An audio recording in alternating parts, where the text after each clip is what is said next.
Olá, eu sou a Heloísa e neste vídeo estaremos resolvendo duas questões sobre condição de existência. Vamos recapitular, né? O que é condição de existência? É quando é possível resolver uma equação, ok? Na matemática, quando uma equação não é possível resolver, quais são as situações que não dá para achar o resultado? Ora, quando a gente pega um número e divide por zero, isso não existe até então, né? Nos conjuntos numéricos que conhecemos, né? Nos reais, isso não é possível.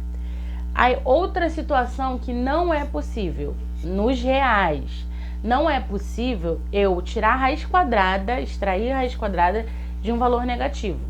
Então, essas são as duas condições de existência, assim, mais fortes. De novo, não há possibilidade de dividir nada por zero e não dá para extrair a raiz quadrada de um número negativo. Então, se eu tenho uma raiz quadrada, o que está lá dentro não pode ser negativo. Uma condição de existência. Duas, tem uma fração, o denominador não pode ser zero em hipótese alguma. Então, eu trouxe as mais recorrentes, que são essas duas equações, a de cima e a de baixo, para a gente estudar a condição de existência. Ora, se eu falei que o denominador não pode ser zero, você tem que pensar em que situação que esse denominador aqui vai ser zero. Quando que ele vai dar zero? Quais os valores de x que farão este denominador dar zero? Então, eu tenho que pensar, x menos 4, eu quero que isso seja diferente de zero. Em qual situação que isso de fato vai ser diferente de zero? Quando x for diferente de 4. Concordam que se eu colocar ali o 4 no lugar do x, vai ficar 4 menos 4, 0. Isso eu não quero que aconteça. Então, o x precisa ser diferente de 4.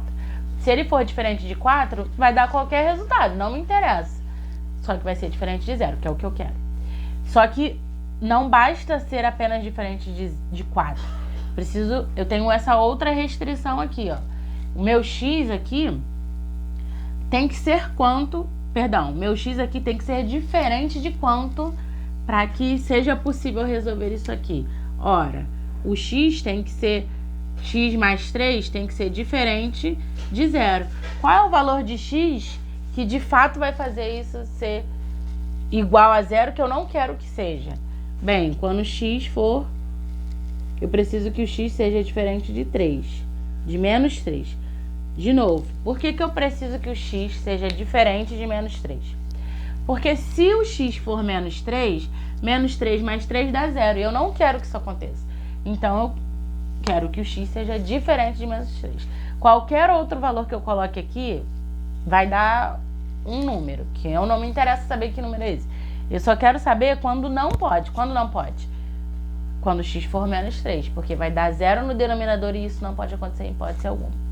Então, qual é a condição de existência dessa primeira questão, a questão de cima? X ser diferente de 4 e x ser diferente de menos 3. Essa segunda equação, a de baixo aqui, no roxo. De novo, qual é a minha condição de existência? Denominador ser diferente de 0. Denominador ser diferente de 0. Essa é a minha condição de existência. Então, aqui ficou fácil, né? Essa primeira parcela aqui dessa subtração, né?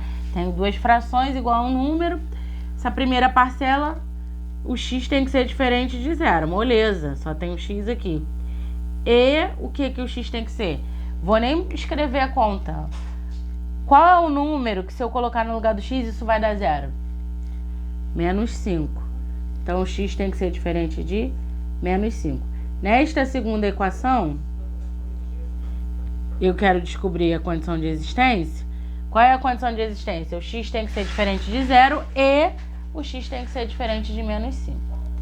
Recapitulando, para você ficar craque nisso, precisa fazer bastante exercício. Então, pega esses dois aqui como exemplo e faça mais exercícios, tá? Para você ir praticando condição de existência. Tudo bem? Se você gostou, entendeu, esclareceu condição de existência, deixa o seu like aqui, tá bom? Até mais!